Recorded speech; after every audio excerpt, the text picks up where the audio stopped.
Halo, Assalamualaikum warahmatullahi wabarakatuh teman-teman. Nah, pada kesempatan kali ini saya akan membahas mengenai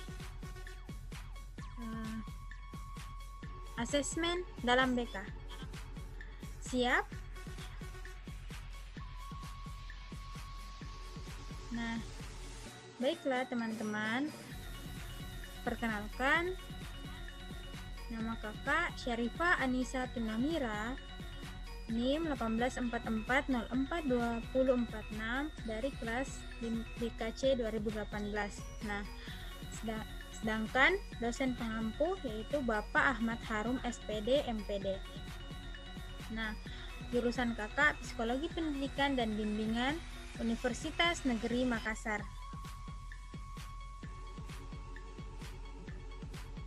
Nah, pada kesempatan kali ini, materi yang akan dibahas yang pertama yaitu angket, yang kedua wawancara, yang ketiga observasi, yang keempat sosiometri, yang kelima biografis, dan yang terakhir yaitu inventory. Nah, jadi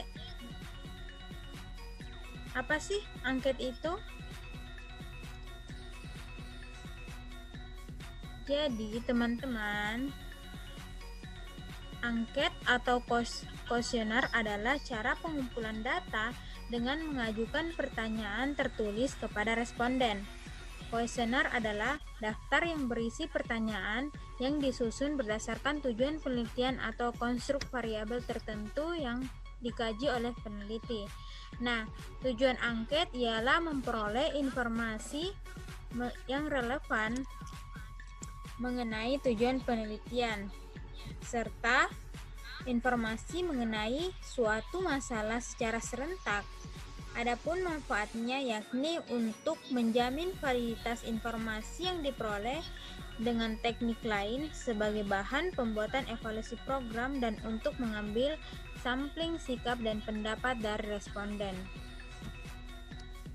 Selanjutnya, kita akan membahas mengenai jenis-jenis angket. Nah, adapun jenis-jenis angket adalah sebagai berikut. Yang pertama, pengklasifikasian menurut subjek atau responden dibedakan menjadi kuesioner angket langsung dan kuesioner angket yang tidak langsung. Yang kedua, pengklasifikasian menurut strukturnya dibedakan menjadi yang pertama, kuesioner angket berstruktur, yaitu berisi pertanyaan-pertanyaan beserta jawaban yang jelas, singkat, dan konkret. Yang kedua, kuesioner angket tidak berstruktur, berisi pertanyaan-pertanyaan yang menghendaki jawaban yang bebas dari uraian yang panjang dan lebar dari responden. Yang ketiga, pengklasifikasian menurut jenis pertanyaan terbuka dan pertanyaan tertutup dan pertanyaan terbuka tertutup, yaitu jika jawabannya sudah ditentukan kemudian disusul pertanyaan terbuka. Nah, yang keempat, pengklasifikasian menurut bentuk jawaban. Yang pertama, jawaban tabuler, yaitu responden diminta menjawab dengan mengisi kolom-kolom pada tabel yang sudah tersedia. Yang kedua, jawaban berskala, yaitu jawaban terhadap pertanyaan disusun menjenjang dalam mana responden diminta menyatakan kebenaran atau penolakan terhadap setiap pertanyaan sikap, sehingga diperoleh gambaran tentang derajat kecakapan keadaan, sikap, dan keadaan diri responden. Yang ketiga yaitu jawaban dengan cek, yaitu responden menjawab dengan cara memilih salah satu dari pilihan-pilihan yang tersedia. Yang keempat, jawaban kategorikal, yaitu responden diminta memilih salah satu antar dua pilihan yang tersedia. Dapat juga dikatakan bahwa jawaban kategori ini berbentuk jawaban yang benar salah. Nah, selanjutnya cara merancang angket. Yang pertama, menentukan informasi yang ingin diketahui secara spesifik. Yang kedua, menentukan jenis angket dan metode administrasinya. Yang ketiga, menentukan isi dari masing-masing pertanyaan. Yang keempat, menentukan banyaknya responden dari setiap pertanyaan. Yang kelima, memilih kata yang digunakan pada setiap pertanyaan. Yang keenam, menentukan urutan pertanyaan. Yang ketujuh, menentukan karakteristik fisik angket, bentuk fisik disesuaikan dengan responden, dan yang terakhir yaitu uji kembali langkah 1-7 dan evaluasi.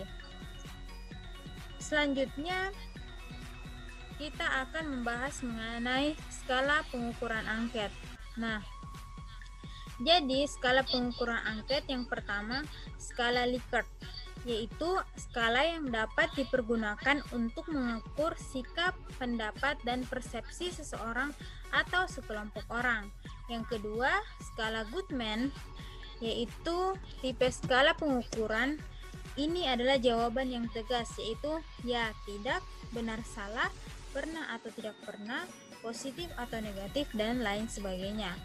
Yang ketiga, skala rating. Nah, dengan skala rating, data mentah yang didapatkan berbentuk angka selanjutnya ditafsirkan dalam pemahaman kualitatif. Skala sistematik diferensial. Nah, skala yang terakhir ini digunakan untuk mengukur sikap, hanya bentuknya tidak pilihan ganda atau checklist. Nah, selanjutnya kita akan membahas mengenai wawancara. Apa sih wawancara itu? Jadi, wawancara atau interview adalah suatu percakapan antar dua orang atau lebih dan berlangsung antara narasumber dan pewawancara dengan tujuan-tujuan tertentu serta untuk memperoleh informasi-informasi. Nah, tujuan wawancara secara umum yaitu adalah untuk memperoleh informasi yang akurat dari narasumber dengan menyampaikan beberapa pertanyaan tertentu pada narasumber. Nah, selanjutnya kita akan membahas mengenai ragam dari wawancara. Nah, yang pertama, wawancara terstruktur, yaitu lebih mirip dengan kuesioner. Hanya saja responden tidak menuliskan jawaban mereka sendiri. Yang kedua, wawancara tidak terstruktur. Wawancara tidak terstruktur mengacu pada jenis wawancara di mana peneliti mengajukan pertanyaan yang sifatnya umum dan jumlahnya minimal. Yang ketiga, wawancara kelompok. Terfokus, wawancara kelompok fokus terdiri dari serangkaian pertanyaan, biasanya 10-20, yang dimaksudkan untuk memfasilitasi diskusi dan memantik pendapat di antara sekelompok kecil orang. Yang keempat yaitu wawancara semi struktur. Nah, wawancara semi struktur biasanya bersifat kualitatif. Wawancara ini terdiri dari batang pertanyaan yang dapat direspons secara bebas, kemudian diikuti dengan pertanyaan lanjutan dan bersifat menyelidiki berdasarkan rencana pertanyaan atau jawaban yang muncul dari sisi tanggapan peserta. Selanjutnya kita akan melihat apa sih yang harus dipersiapkan untuk melakukan wawancara. Nah, yang pertama, memilih pertanyaan wawancara.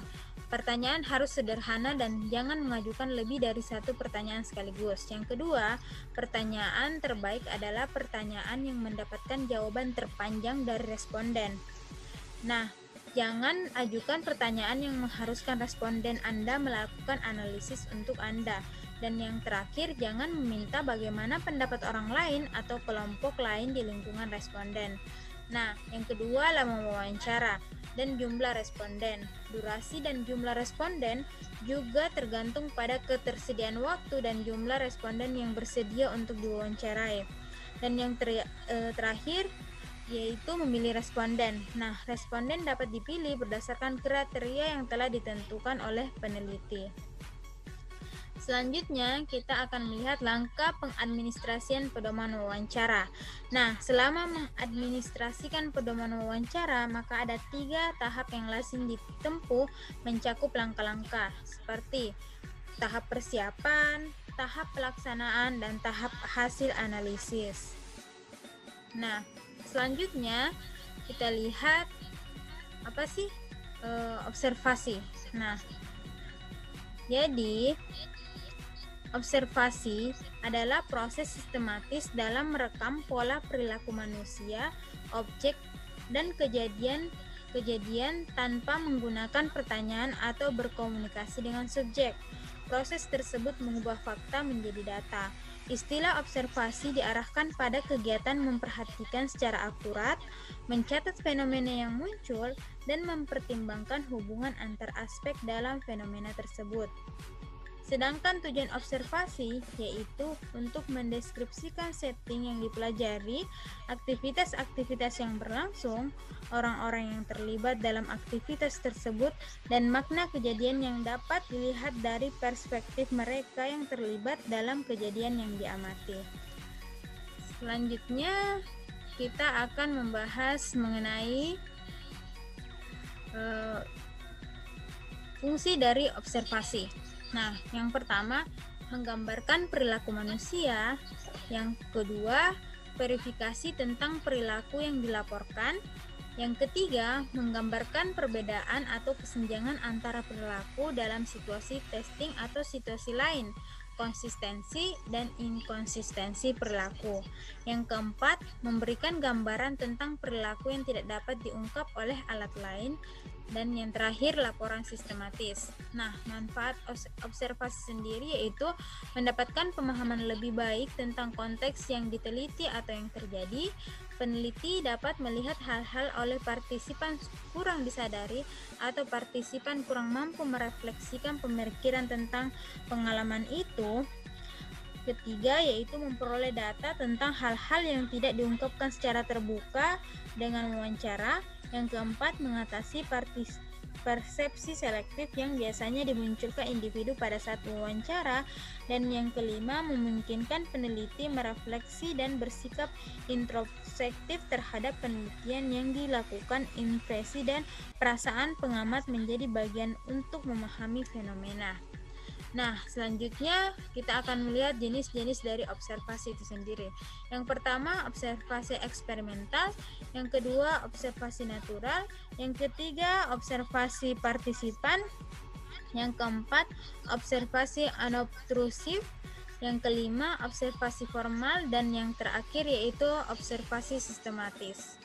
Nah, kita akan lihat cara merancang observasi. Yang pertama, menyusun pedoman pengamatan. Yang kedua, membuat format pencatatan hasil pengamatan, melakukan uji coba pengamatan. Yang ketiga, pelaksanaan pengamatan. Dan yang keempat, analisis hasil pengamatan.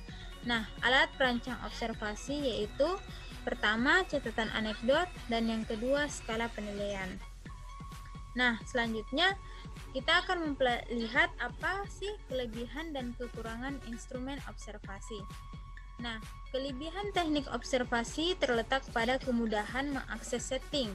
Metode observasi tidak mencolok atau tersamar, tidak menuntut interaksi langsung dengan partisipan. Nah, kelemahan metode observasi lebih mengarah pada persoalan validitasnya, karena bisa jadi peneliti ketika melakukan observasi hanya mendasarkan pada persepsi atau kesan sendiri. Nah, selanjutnya kita akan lihat sosiometri. Nah, apa sih sosiometri itu? Jadi, sosiometri merupakan metode pengumpulan data tentang pola struktur hubungan antara hubungan individu-individu dalam suatu kelompok. Yang diselidiki melalui metode ini adalah status sosial masing-masing anggota kelompok menurut pandangan pribadi anggota lain dalam kelompok. Nah, status sosial itu tercermin dalam diterima atau tidak diterimanya oleh anggota kelompok. Nah, tujuan teknik sosiometri yang pertama, mengasesmen hubungan interpersonal, menggali data tentang pola hubungan antar pribadi yang mengidentifikasikan kualitas tertentu. Yang kedua, mendeteksi perilaku sosial yang inkongruent sehingga kesehatan mental individu dapat diidentifikasi.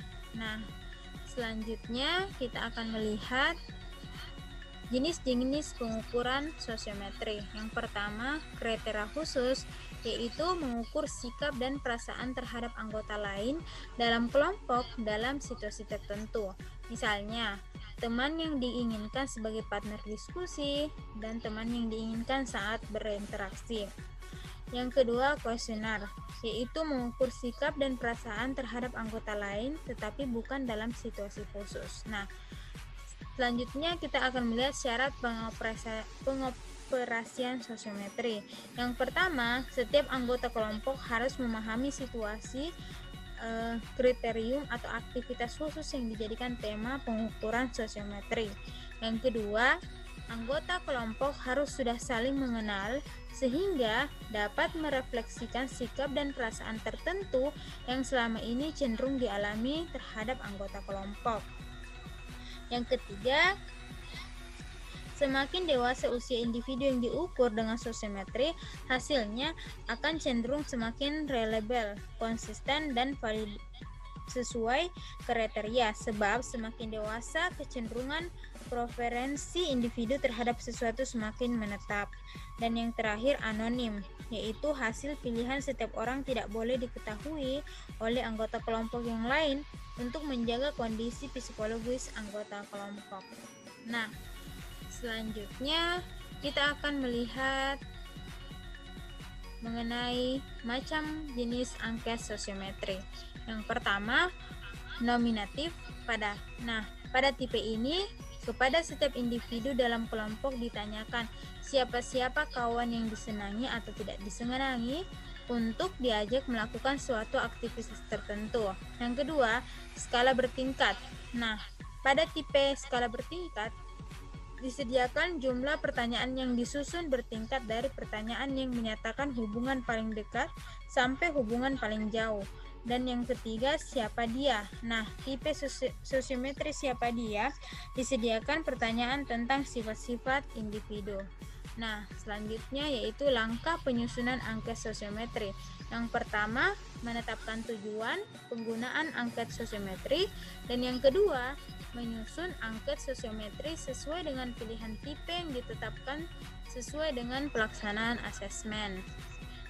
Nah, selanjutnya kita akan melihat kelebihan dan kekurangan dari sosiometri. Yang pertama, kelebihan dari sosiometri adalah kuesioner memiliki peluang untuk memahami hubungan sosial yang terjadi antara peserta didik dan bimbingannya. Yang kedua, informasi tentang fungsi individu dalam kelompok dihasilkan oleh sosiometri objektif sebab bersumber dari banyak individu dan dengan memanfaatkan hasil sosiometri. Yang ketiga, konselor memiliki peluang untuk melakukan beberapa bimbingan untuk memperbaiki hubungan peserta didik dalam kelompoknya. Nah, sedangkan kekurangan dari sosiometri adalah hanya dapat ditetapkan pada kelompok peserta didik yang sudah saling mengenal dalam waktu yang cukup lama. Yang kedua, akurasi data penggunaan sosiometri yang sesuai tujuan sangat ditentukan oleh kemampuan guru pembimbing dalam menyusun angket sosiometri. Dan yang terakhir, peserta didik tidak mudah untuk menetapkan pilihan teman, menetapkan intensitas hubungan yang selama ini terjadi, maupun saat menetapkan kriteria pribadi atau sifat-sifat anggota kelompok lainnya. Nah, selanjutnya kita akan membahas mengenai biografis. Jadi, apa sih biografis itu? Nah, pasti kalian bertanya-tanya kan? Jadi, kata biografis berasal dari bahasa Yunani, yaitu bios yang berarti hidup dan graphian yang berarti tulis. Nah, dengan kata lain, biografis merupakan tulisan tentang kehidupan seseorang. Biografi secara sederhana dapat dikatakan sebagai sebuah kisah riwayat hidup seseorang. Jadi, dapat kita simpulkan metode biografis adalah suatu metode atau alat pengumpul data yang dapat digunakan untuk mengetahui tentang kehidupan seseorang lewat tulisan, baik itu yang ditulis oleh diri sendiri maupun yang ditulis oleh orang lain. Nah, selanjutnya kita akan melihat mengenai tujuan dan manfaat biografis. Nah, tujuan biografis dalam lingkup bimbingan dan konseling yaitu bertujuan agar konselor dapat memahami keadaan peserta didik yang berhubungan dengan kehidupan konseli seperti minat, cita-cita, riwayat, penyakit, serta pengalaman hidup konseli. Yang kedua, manfaat dari metode biografis dalam bimbingan konseling yaitu pertama, memperoleh gambaran mengenai kejadian-kejadian penting dalam kehidupan individu. Yang kedua, mengetahui reaksi-reaksi pribadi atau sikap pribadi terhadap kejadian penting yang dihadapi individu dalam kehidupannya. Yang ketiga, memperoleh data mengenai individu pribadi atau murid dan lingkungan hidupnya. Yang keempat, mempelajari ungkapan pikiran dan perasaan individu terhadap dirinya sendiri dan lingkungannya melalui catatan yang ditulis sendiri maupun ditulis oleh orang lain. Nah, selanjutnya kita akan melihat jenis-jenis biografis dan langkah-langkah pengadministrasian. Yang pertama, jenis-jenis biografis. Yang satu yaitu biografi, yang kedua yaitu autobiografi, dan yang ketiga yaitu buku harian. Nah, langkah-langkah pengadministrasian yang pertama, tahap persiapan, yang kedua yaitu tahap pelaksanaan, dan yang terakhir yaitu tahap analisis. Nah, selanjutnya setelah tadi pembahasan mengenai biografis, kita akan masuk pembahasan mengenai inventory. Jadi, apa itu inventory? Inventory merupakan salah satu instrumen yang penting dalam memahami individu dalam upaya pengembangan potensi dan penyelesaian masalah-masalah yang dihadapi. Inventory merupakan bagian dari beberapa instrumen pengumpul data tentang diri siswa. Ada beberapa jenis inventory, di antaranya personality inventories, entrance inventories, dan attitude inventories. Inventory yang saat ini digunakan dalam pelayanan BK yaitu inventory tugas perkembangan atau biasa dikatakan ITP. Nah, selanjutnya apa itu ITP? Jadi, salah satu instrumen yang dapat digunakan untuk mengukur tingkat perkembangan peserta didik adalah inventory. Dengan alat ITP, guru BK atau konselor dapat memahami tingkat perkembangan individu maupun kelompok, mengidentifikasi masalah yang menghambat perkembangan dan membantu peserta didik yang bermasalah dalam menyelesaikan tugas perkembangannya. Nah, ITP mengukur 7 tingkat perkembangan dan 11 aspek perkembangan individu. Ketujuh tingkat perkembangan individu tersebut adalah inklusif, perlindungan diri, konformistik, sadar diri, seksama, individualistik, dan otonomi. Nah, sedangkan 11 aspek perkembangan individu yang diungkap melalui ITP mencakup pertama, landasan hidup religius, landasan perilaku etis, kematangan emosional, kematangan intelektual, kesadaran tanggung jawab, peran sosial sebagai pria dan wanita, penerimaan diri dan pengembangannya, kemandirian perilaku ekonomi, wawasan dan persiapan karir, kematangan hubungan dengan teman sebaya, dan yang terakhir yaitu persiapan diri untuk pernikahan dan hidup berkeluarga. Nah, selanjutnya kita akan melihat langkah-langkah pengadministrasian ITP. Yang pertama yaitu perencanaan. Nah, yaitu mulai menetapkan tujuan pelaksanaan asesmen, menetapkan peserta didik sebagai sasaran asesmen, menyediakan buku dan lembar jawaban ITP sesuai jumlah peserta didik sasaran, dan membuat satuan layanan asesmen ITP.